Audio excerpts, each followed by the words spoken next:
Gospel according to St. Luke 19. I want to preach my 11 o'clock sermon at my 8:30, just in case I don't make it to 11. And I believe my 8:30 is my mature congregation. Y'all can handle this stuff.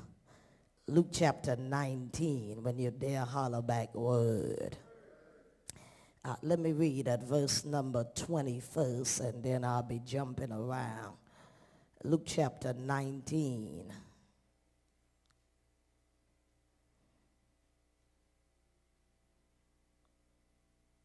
Let me read verse 45. He went into the temple and began to cast out them that sold therein, and them that brought, saying unto them, it is written, my house is the house of prayer, but you have made it a den of thieves. And he taught daily in the temple, but the chief priests and the scribes and the chief of the people sought to destroy him, and they could not find what they might do, for all the people were very attentive to hear him. And he taught daily in the temple, but the chief priests and the scribes and the chief of the people sought to destroy him, and could not find what they might do, for all the people were attentive to hear him. On your way to your seat, give your name of my sermon title, say, losing friends and inflaming enemies. Losing friends and inflaming your enemies. As Jesus plans to quietly celebrate the Passover with his disciples, storm clouds of betrayal gathered on the horizon. It was on this day that we call Palm Sunday that Jesus rode into Jerusalem with his eyes focused on his divine destiny. This week started off so well. It started off with the event that we are celebrating today called Palm Sunday, where Jesus entering the beloved city of Jerusalem on a donkey with the shout and the praise of the people, Hosanna, blessed is he who comes in the name of the Lord. It looks like all the world will be swept on a massive wave of public support. The Messiah had arrived, and all of Jerusalem was expecting him to establish his throne in Jerusalem. They expected him to once and for all break the back of Roman oppression, to replace the current king whose name was Caesar.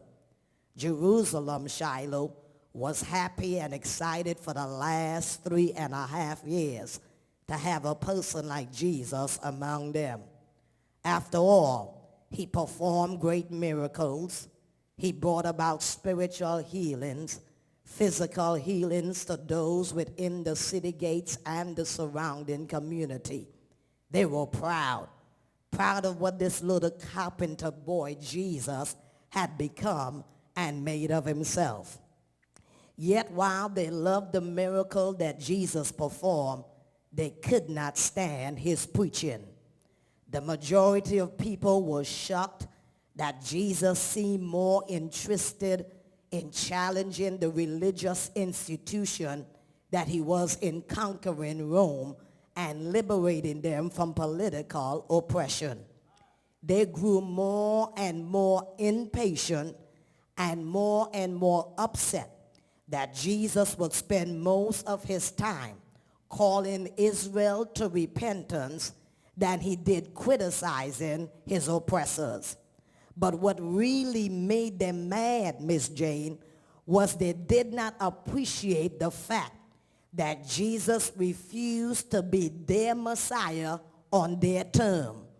Jesus refused to allow them to box him in and for them to set his agenda. So, by the end of the week, a week that started off so well with the people calling him Hosanna, before this week is over, the crowd who praised him by shouting Hosanna will open their mouth and shout crucify him. The same crowd that celebrated him on Palm Sunday are going to hate him on Good Friday. The same people that befriended him now are going to become his enemy later. In 1 week, Jesus starts off as being the most popular loved preacher in the world. And by the end of the week, they are calling him everything but a child of God. That's a warning to some of you that just because they call you Hosanna on this day, don't mean they're going to always call you Hosanna at the end of the week. You can start off the week being in good company, and in less than 7 days, your world can turn upside down. You can start off having it together, and by the end of 1 week, you find yourself between the devil and the deep blue sea, and between a rock and a hard place. In 1 week, Jesus moved from being the most popular preacher to being called everything but a child of God.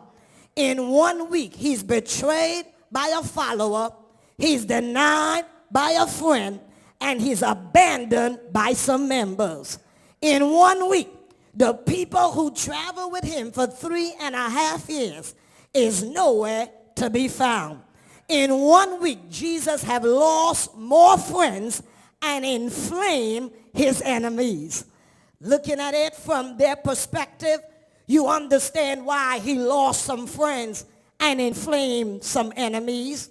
If we look at the action of Jesus for the last week on the earth, we can see why Jesus lost some friends and aggravated his enemy. In fact, if the truth be told, Jesus did not give his friends any reason to stay around. And he sure did not help the situation with his enemies. In this final week, we learn from Jesus how to lose friends and inflame your enemies. In 1 week, the so-called friends of Jesus became his number one enemy. In his final week, we see how we can lose friends in our lives and inflame or aggravate our enemies. We learn from Jesus how to lose fellowship and fellowship with people in just 1 week. After entering the city on Palm Sunday, Jesus goes straight to the church or the temple. And when he gets to the church, he does not like what he sees. For in the church, they are selling chicken dinners and they are robbing the people. What bothered Jesus, Shiloh, when he came to the church was not what the church was doing. What bothered Jesus is what the church was not doing. You see, the church were praying P-R-E-Y-I-N-G, but they were not praying P-R-A-Y-I-N-G.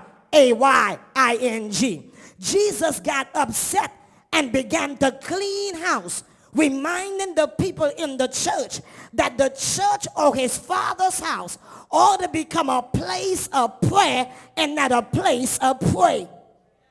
That the church of Jesus Christ is a place where people ought to find somebody who prays for them and not pray on them. And the tragedy is the last couple of years that people have left the church because too often in the church, people are not praying P-R-A-Y, but people are praying. They're praying on the weak. They're abusing the people of God. And Jesus said the church of Jesus Christ that should be engaged in praying is now engaged in praying. Are y'all still here? That if there's anything the church ought to be about, the church ought to be our place of prayer. That when I can't pray for myself, somebody ought to be able to pray for me. When I can't encourage myself, somebody ought to be able to encourage me. When I can't uphold myself, somebody ought to be able to uphold me. But the tragedy that in the church of Jesus Christ, there are too many people who are engaged in praying P-R-E-Y-I-N-G instead of praying. Jesus flips over the money table and he reminds the officers that the church ought to be a church of prayer, but you have made it a place of den and thieves. Now you will recall that this is not the first time Jesus has stepped into the church and cleaned it. In fact, Deacon Rice, this is the second time, and it happened 3 years to the date that he cleansed the temple the first time. The first time Jesus showed up 3.5 years ago, he went to church. He didn't like what he saw, so he flipped over the money table at the beginning of his ministry. But 3 years later, Shiloh, when Jesus shows back up at the temple, sure enough, nothing in the church has changed. The church is the same condition that Jesus left it 3 years ago. The money changers and the pimps are still in the church, and the people are still doing what Jesus told them not to do 3 years ago. And you know what amazes me, Elder Cox? That while we sing about change and we holler about change and we shout about change, the hardest place to bring about change is the church.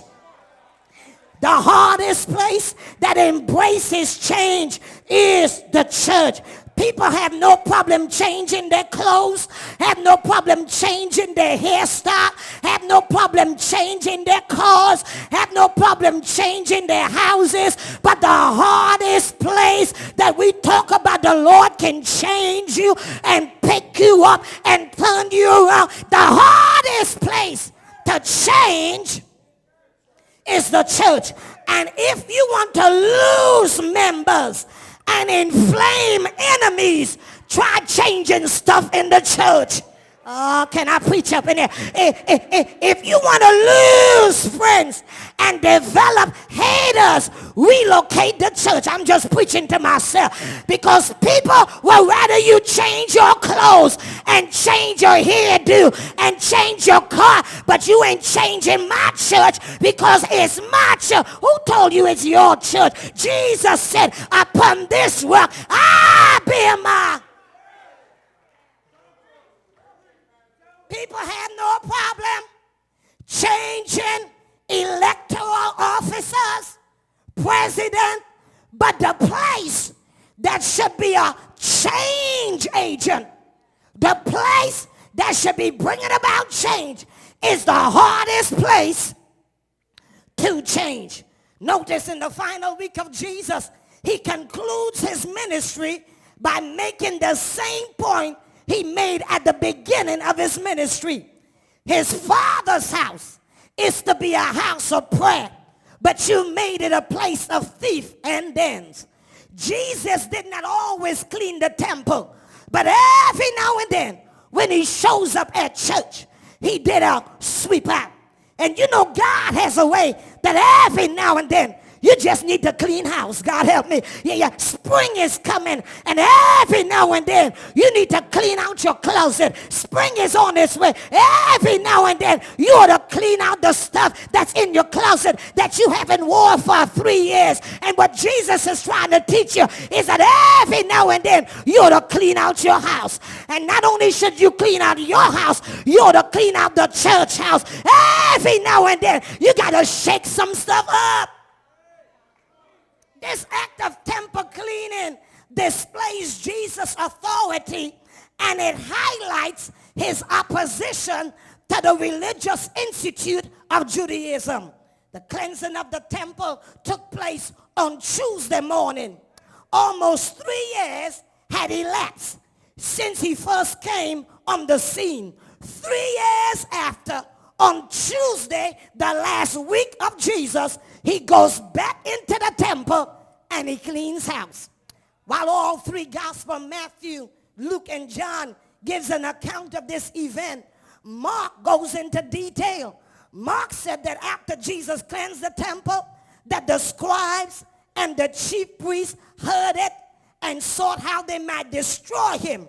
But they feared him because the people were attentive to his teaching. Would you just help me preach? I told you I'm under the weather. Touch your neighbor and say, how attentive are you? Yeah. Are you just up in church and just looking at my outfit? But how attentive are you? Mark and Luke said that the people, they could not destroy Jesus because the people who were sitting under Jesus' teaching were attentive to his hearing. They didn't become just hearers of the word, but they also became doers of the word. They didn't just hear the vision, they also did the vision. And here it is. If we got to tell you it twice, you ain't paying attention. Here it is. They want to destroy Jesus, but they could not because of the fear of the people, because the people were attentive to Jesus here. And I know I'm going to get on your last nerve this morning, but how attentive are you to the preached word? How attentive are you to the vision? Or you just want me to tune up and make you feel good so you don't take responsibility? How attentive? Because nothing is more important than hearing the word preached. Because faith comes by hearing, and hearing by the... Well, by now the rank and the file members of the Sanhedrins, the Pharisees, the chief priests, and the leading Sanhedrins, the temple guard had had enough. They all had one thing in common. Mind you, that none of them can stand each other. But the one thing they had in common, all of them couldn't stand Jesus. The Sanhedrins, the Pharisees, the chief priests, the Sadducees couldn't stand each other. In fact, they were known as enemies. But the one thing they had is that they could not stand Jesus. You know when you're a bad preacher is when even enemies get together to get rid of you. They can't stand each other. But the one thing they do have in common is they can't stand her. God help me right here. Jesus was so popular with the people that they could not touch him. So on Tuesday after Palm Sunday, they could not arrest him because of the fear of the people. However, what they did do was they decided to lie in wait and wait for opportunity to arrest him. This act of the temple of the church cleansing shows that Jesus was not in their crowd.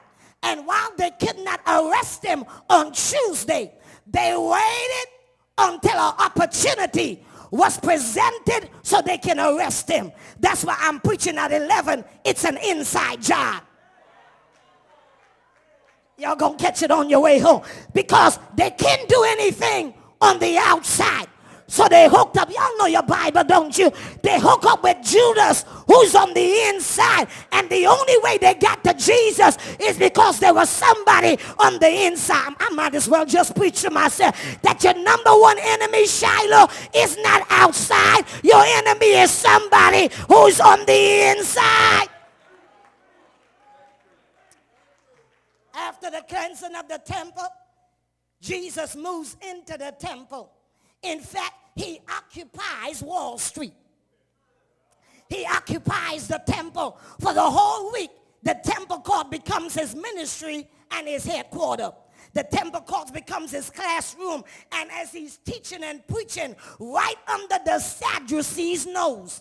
If you were to read Matthew chapter 21, Mark chapter 11, and Luke chapter 19, and John chapter 12, you would see Jesus' lessons planned for that entire week.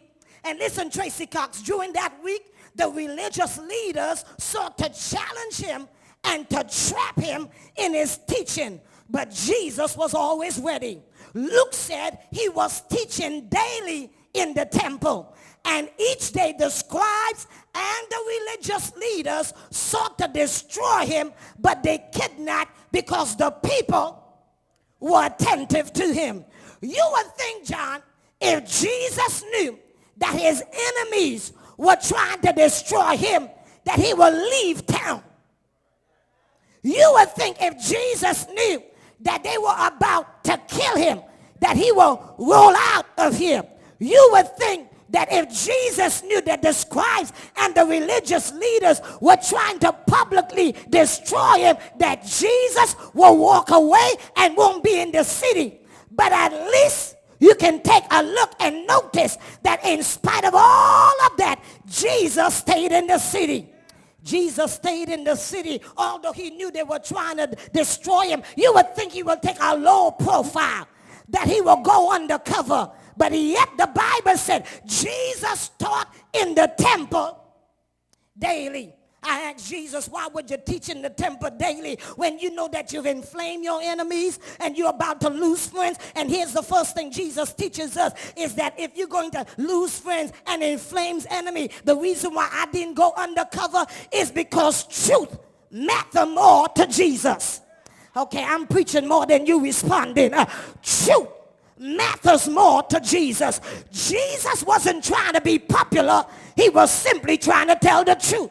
And if you're trying to lose friend and inflame enemy, one of the ways you do it is when you tell them, I wish I had somebody.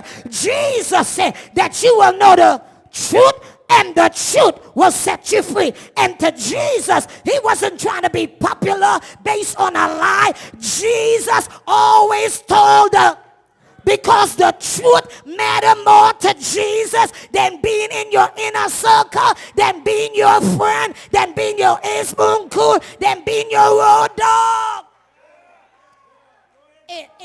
In Black Enterprise this past week, there's an article entitled 7 People Everyone Needs in Their Life to Succeed. 7 people everyone needs in their life to succeed. And the first person they mention is that everyone needs in their life a truth teller. You need a cheerleader. You need a hater. They talk about 7. That's why Judas plays a role. You need a cheerleader. You also need a hater. Dr. Booth has a sermon entitled, There's a Blessing from an Enemy. Y'all gonna catch that on your way home. But the first person that they mention that everybody needs in their life in order to succeed is somebody who tell you the God-given. They're not intimidated by your title. They're not impressed by your color. They don't care that you got a PhD because they understand that if you know the truth will set you free. And if you value the truth, you tell them the truth. And can I tell you something? Whether they like it or not, whether they roll their eyes, whether they walk away from you, because you are responsible if you say you love them. Oh, I know why you're not responding, because you got people in your life who always lie to you and tell you you always right and you got it going on. But I wish I had about 50 people up in here who said, I thank God that I got somebody in my life who plucks my last nerve. I wish I can run them over with my car, hang them in my backyard. But when the dust settles and the smoke clear, the only way I know they love me is because they tell me the... Can I ask you a question? How much does the truth matter to you? And do you always speak the truth? Now you got to ask discernment, because telling the truth don't mean you got to be mean. But at least, touch your neighbor and say, tell the truth. That's why when you get to court, they ask you to put your hands on the Bible. Come on, put your hands on the Bible and raise your other hand and say, I swear to tell the truth, nothing but the truth. So help me, God. And whether you can't like me or can't stand me for the last 9.5 years, the one thing you can say about the Reverend Dr. Jasmin, Natasha Angelica Nero, Wilshire Sculark is every Sunday morning, I may not tell you what you wanted to hear, but I tell you the God-given truth.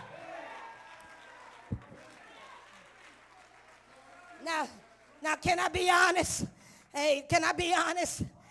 I do better being the truth carrier than the truth receiver. Oh, y'all don't want to be honest.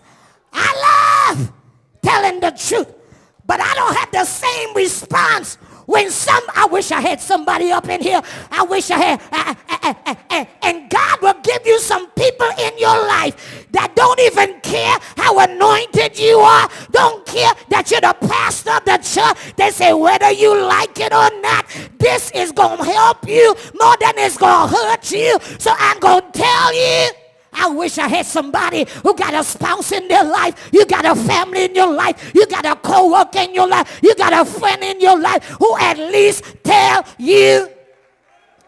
Or do you always have people who just trying to stroke your ego? Listen, can I tell you two people who will always tell you the truth? Your friend and your enemy. Yeah. There's two people who will always tell you the truth. Your friend and your enemy. And a friend of mine told me, if you can't handle the truth from somebody who loves you, what you gonna do with the person who can't stand you? I wish I had somebody else. If you can't handle it. So the last sermon Jesus preached, my body is gone, I'm just preaching. The last sermon Jesus preached took place on Wednesday. Matthew 23 verse 1 said he delivered his message to the crowd. And when you get them, read Matthew 23. Jesus told, in the middle of his sermon, Jesus called them out. Addressed major portion of his sermon directly. You're going to lose friends and inflame enemies. Tell them the truth. But here's another way you can lose friends. Confront them directly. Oh, God, I wish I had strength to preach it. I said confront them. That Matthew 23 is Jesus who's not meek, but he's mad. He gets straight to the point. He confronts them directly. And I know why you're quiet, because you think confrontation is negative. So you rather beat around the bush. You rather tell 5 people before you tell the person that you have a problem with. But Jesus said, if you got a problem with your brother, don't go to somebody else. Just go right to them. The problem with too many of us is that we don't like direction. We send the email to 10 people when we just need to send it to one person. We call 25 people when we should have just called the one person. Confrontation is not negative. Confrontation is a way to say you stepped on my toe. You put your car in the wrong spot. You did something that bothers me. And if you value me, we can be confrontational, but we ain't got to be argumentative. You want to lose friends? Confront them directly. Not talk about them behind their back, but tell them he lost friends and inflamed enemies because not only did the truth matter to him, but confrontation didn't bother him. And Christians are the most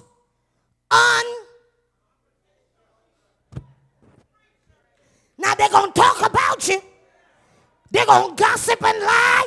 But when they have a chance to confront you, they're more concerned about condemning you than they are confronting you. And Jesus said, don't just comfort people, but sometimes you got to confront.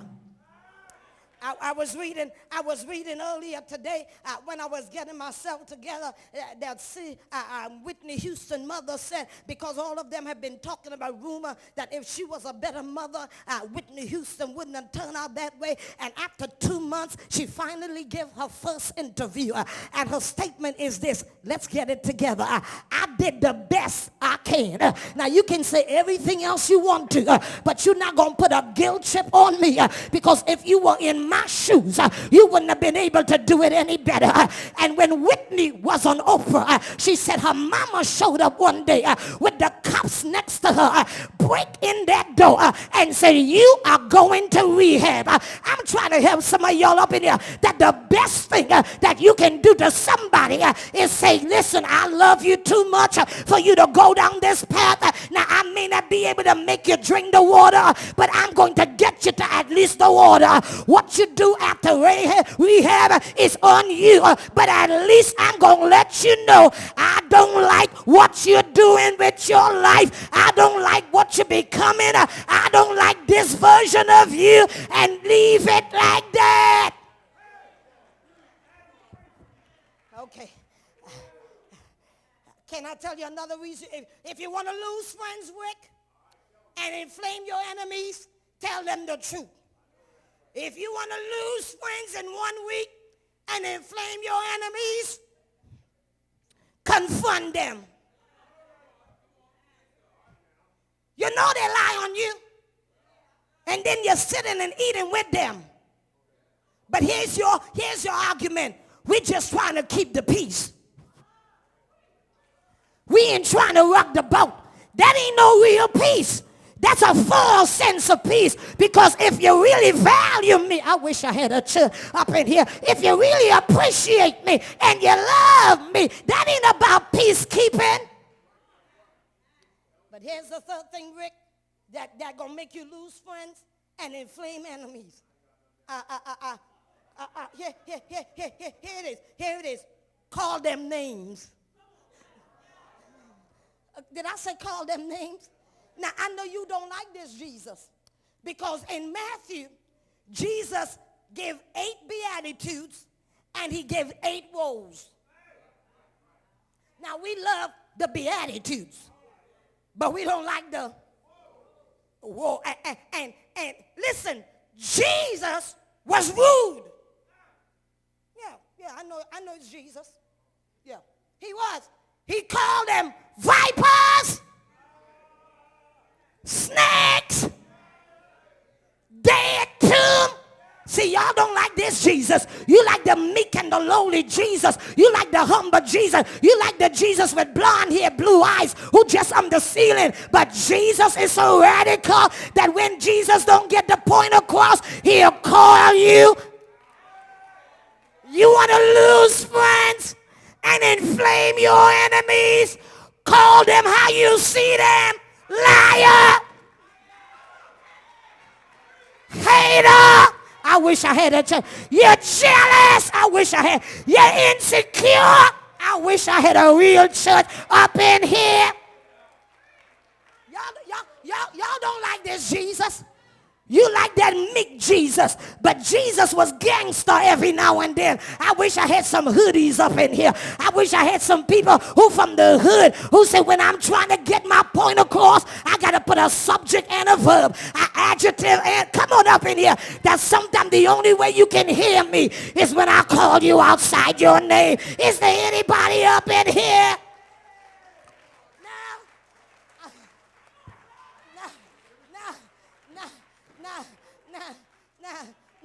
Now, can I say this? Can I say this? Can I say this? Jesse, give me some volume because I'm going to lose that voice in a minute. Listen, let me say this. I'm not justifying Jesus calling people name. All right, Mama Cuts, I'm not saying go around calling people name. But what I'm saying, Deacon Rice, if you're going to call them name, make sure you can back up what comes back to you. I wish come on, say neighbor. Come on, say neighbor. If you're gonna call them name, you better look out for that right hand. I wish I had a church. If you can't fight, you may not want to call them no name. If you ain't got no thug in you, you may not want to call them no name. But is there anybody up in here who said not only can I back up what I say, I'm gonna say what I back up? Is there any?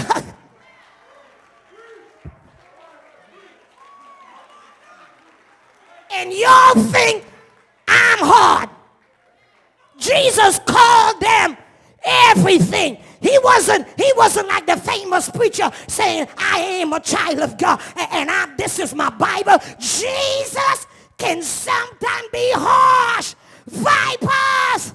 Next Sunday I'm going to call y'all vipers. Y'all leave the church in a minute. Dead. You'll leave a church in a minute. But for Jesus, in his last week, He called them everything. Maybe because after 3 years, he was fed up. I wish I had. He was fed up. He kept calling them everything nice, but they would not listen to him. So he said, okay, I might just have to go there because that's the only way you can hit. You are full.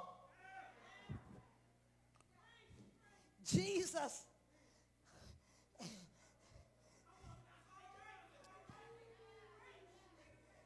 Blind serpents. Blood of vipers. There's some names. I got a friend calls me. I can't even say it over the pulpit. That's when I want to turn my car around. Just slow down. I ain't even slowing down. I'm just opening the door. Get out. I wish I had somebody else. I wish I had somebody else. Oh, don't look at me, married couple. You may call them boo, but there's another name. If they pluck your last nerve, you may not say it out loud, but under your breath you say, I know I married this fool. I wish I had somebody. I know you always said something positive, but is there anybody up in here who said they pushed me so bad that every now and then I call them everything, but don't look at me funny. You got a boss on your job that if you had the strength and you didn't need a job, you beat them down by now. But the only reason why you got to pay your bills, so you swallow it, but under your breath, you say, I know that's a bona fide fool. Is there anybody up in? I know. I got your email. I got it. It's not Christian-like.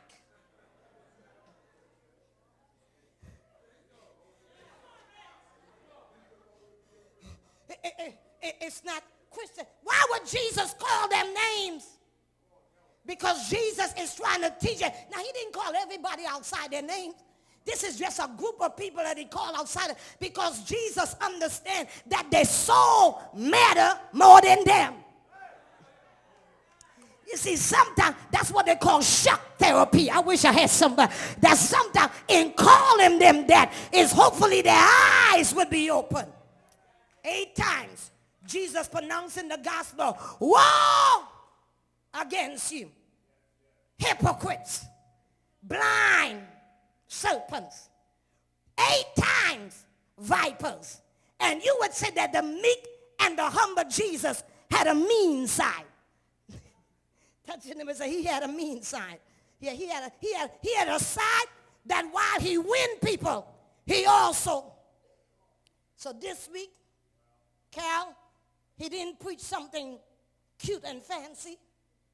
This last week, he put his foot to the gas, put his hand to the plow, because the truth mattered more to him. He put his foot to the gas. He put his hand to the plow because he didn't just come to comfort them, but he came to confront them. And you do know the gospel don't just comfort you, but the gospel confront you. Every now and then you want to say, preach, Pastor Jazz. But every now and then you want to say, I want to slap that black woman. I wish I had somebody. Y'all don't want to be real. Every now and then you want to say amen. And sometimes you want to say ouch. Sometimes I make you shout. And sometimes I get you mad. That's the job of the gospel. If I never made you mad, you ain't been paying attention to me. Because the gospel don't just comfort you, but the gospel stretches you to go places you've never gone before. The gospel makes you look in the mirror and said, it's me, oh Lord, standing in the need of prayer. Jesus said, if you want to lose friends and inflame your enemies, let the truth matter more to you. If you want to lose friends and inflame in enemies, make sure that you comfort them wherever they are. If you want to lose friends and inflame enemy, Jesus said every now and then you've got to call them outside their name. So his final sermon is preached on this Wednesday. And this sermon is not about celebration, but it is about condemnation. After attempting to get them together for 3.5 years, Jesus mounted the pulpit for the last time. He opens the Bible to his famous text, and he looks at the congregation who's been trying to trip him up, and he preached one sermon with one word in that sermon, and the word was Ichabod. Ichabod means the glory has departed. After 3.5 years, Jesus spoke one last word. He said, Ichabod. It means that the power has departed. It means that the glory has departed. He looked at the scribes and the Pharisees and he said, Ichabod. He looked at people who've been playing with him and not really following him, and he said, Ichabod. He looked at people who were smiling in his face but trying to destroy him in his back, and he looks and he said, Ichabod. And you know, my brothers and sisters, every now and then you got to put Ichabod over some doors. Every now and then you got to say Ichabod to some situation. Ichabod means I ain't gonna fuss no more about it. I ain't gonna argue no more about it. I'm not gonna lose my strength over it no more. I've been trying to get you together for 3.5 years, but you're wasting my time and you're wasting my energy. Every now and then the best thing you can say to somebody is Ichabod. I ain't gonna be your friend no more. Ain't trying to hook up with you no more, because the more I hang out with you, the more I lose my joy and the more I lose my peace. I wish I had 50 people up in here who said every now and then you got to say Ichabod. Don't be scared. Say Ichabod. The glory has departed. But Ichabod does not mean the end, because Jesus said, although I said Ichabod, if you repent, if you turn around and get yourself together, then the glory shall return. Don't wipe them off. Just give them a little time to get themselves. Because if you don't let them live with the consequences of the choices they made, they will never be motivated to change. Now, okay, you had an affair. I still want the marriage, but you got to get help. You can't just move back in the bed without facing the consequences. Because if you don't face it, you won't know how serious it is. And it's just going to be 6 more months and you're going to do it again. I'm trying to help some of you that every choice has some consequences. So you don't wipe them out. You just give them time to get it together.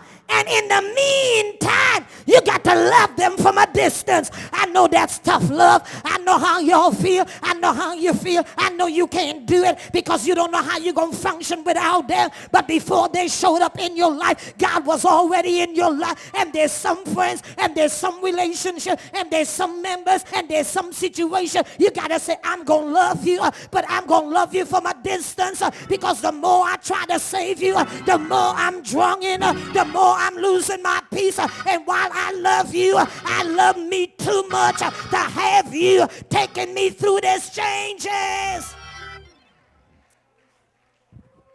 His last sermon is Ichabod. He says it on Wednesday. And Deb, Wednesday night, he got to go. Who do he think he is to call us Ichabod? So by Thursday, they hooked up with Judas. Paid him 30 pieces of silver. Folks always walk away from you. Enemy sought to destroy you because you can't and they can't stand the truth. Judas betrays him. Peter denies him because they couldn't stand the truth. They took the truth to court on Friday. And they declared that the truth was guilty because he told the truth. nothing, I feel it right here, but the truth. They decided, give us a lie instead of truth. So when Pilate asks, what should I do with the truth? They say, crucify the truth. I'm trying to help some of you. That whenever you tell the truth, people will try to kill you. Because man rather darkness, God help me right here, than light. Ran rather lies than the truth. And this ain't nothing new. When you go through the Bible, you're going to meet men and women who've been crucified and killed because they told the truth. Whenever you're a truth teller, you're going to have to face the consequences. When John, the apostle of Jesus, sought to speak the truth, he lost friends and inflamed his enemy that they put him on the Isle of Patmos, put him in prison for 30 years. When John the Baptist showed up and started speaking the truth, they didn't like that he told the truth. So he lost some friends and inflamed some enemies that they cut his head off. When the prophet Jeremiah showed up and spoke the truth, not just Jeremiah in the Bible, but even Reverend Dr. Jeremiah Wright. You know what they did with Jeremiah? They threw him in a dungeon. He lost some friends and inflamed some enemies. When Elijah the prophet showed up and spoke the truth to Ahab and Jezebel, they did not like the truth, so they put a bounty out for him, and Elijah was running for his life. Down through the years, they've always tried to silence and kill the truth. When Malcolm X started speaking the truth because he faced the truth, he lost friends, inflamed his enemy, that on February the 21st, 1965, his friends became his enemies and assassinated him. When Dr. King showed up and started speaking the truth against injustice, he lost some friends and inflamed his enemy, that on April 4th, 1968, his friends became his enemies and assassinated him. When John F. Kennedy spoke the truth, the 35th president of the United States, on November the 22nd, 1963, he lost some friends and inflamed his enemy. 1982, on May the 3rd, Pope John Paul was shot on his side because he stood up. I said he stood up and he spoke the truth. Nelson Mandela spoke the truth in South Africa, and because they couldn't stand the truth, they put him in prison for 37 years. And this Friday, I said this Friday, they're going to stretch the truth wide. They're going to hang him high. But I'm so glad you can kill the truth. You can bury the truth. You can ignore the truth.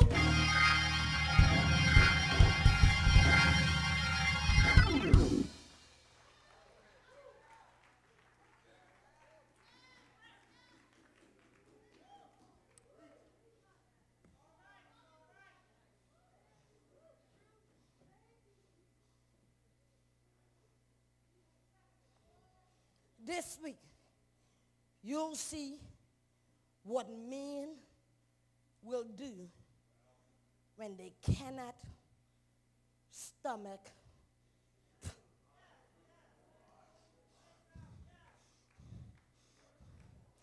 they'll put truth on a cross, put a spear in truth's side, put a thorn in his head, and from 9 a.m. to 3 p.m., truth will speak. I'll see y'all later. He said, I just got one more thing to say. Hanging on that cross, he said the last 7 words. 3 p.m. they'll take truth down. They'll wrap it up. They'll shut his mouth because people don't like to hear. They'll put truth in a borrowed tomb. And lies will rejoice all day on Saturday. Lies will have a praise party all day on Saturday. Lies will be running rampant all day.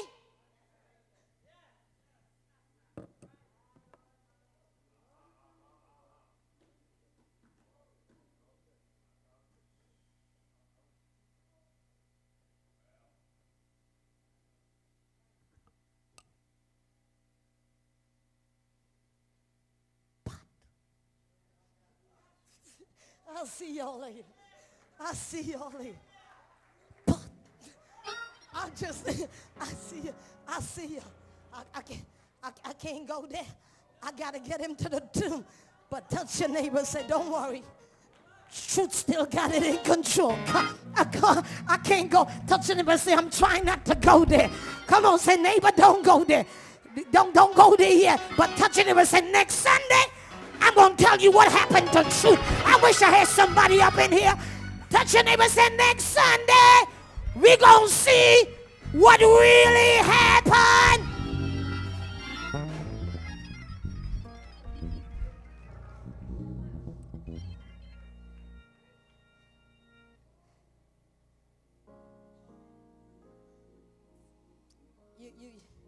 You've lost some friends. And you have inflamed some enemies. A couple of weeks ago, we were in the York Daily Record on the front cover. And the article says, Shiloh is still growing. And as I was talking to my friend Deb about it, she said, that's a brilliant article. I say, yeah, but you know what it's going to do?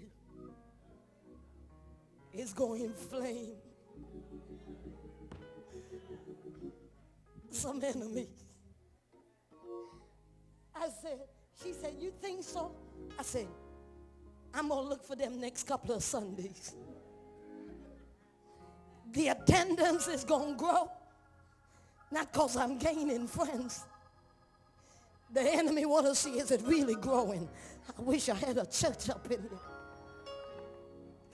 I said, I'm going to have to tell Rick I need extra security. Because the subtitle in the article says, Shiloh is growing under the ambitious pastor. I said, all they're going to see is that word ambitious. And it's going to make me lose some friends. And she ain't that ambitious. I'm preaching at Hampton, 40,000 preachers in June.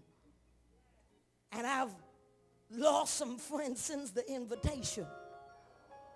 And I've inflamed who are going to come to Hampton not to see me succeed, but to see if I'm going to fail. I'm going to. And listen, everybody can't celebrate where you are and where you're going. Do a pew check. Say, are you one of them?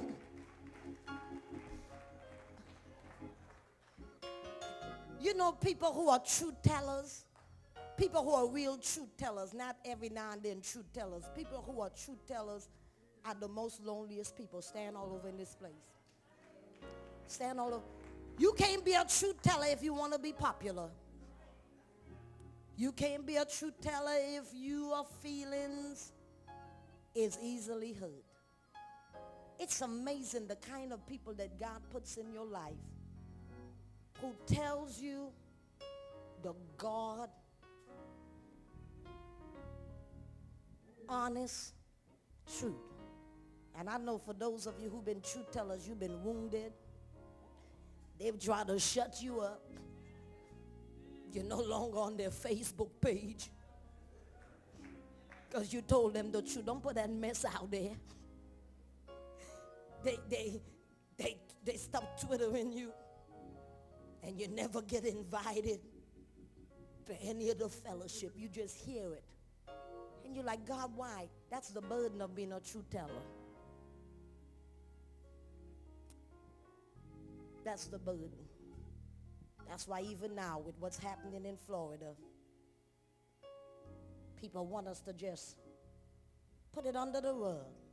What's the big deal? It's just Tavon Martin. He's 17. We're asking for the truth. We're not trying to hang George Zimmerman. We're not coming to no conclusion, but at least we ought to know the truth. For when they know the truth will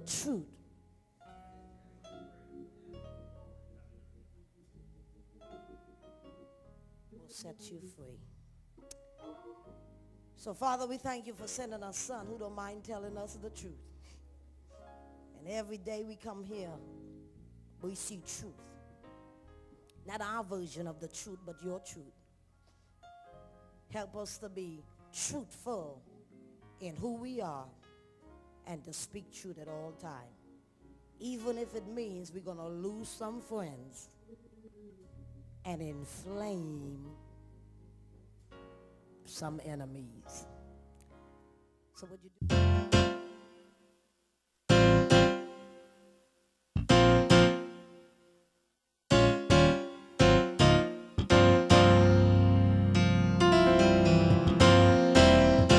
You have been watching the video ministry of Senior Pastor Dr. Jasmin W. Sculark of Shiloh Baptist Church. If you would like additional information or purchase ministry materials, please contact the church office at area code 717-854-2547. Shiloh Baptist Church is also on the web at www.sbcyork.org. Thank you and may God bless you. And remember, you are always welcome here at Shiloh Baptist Church.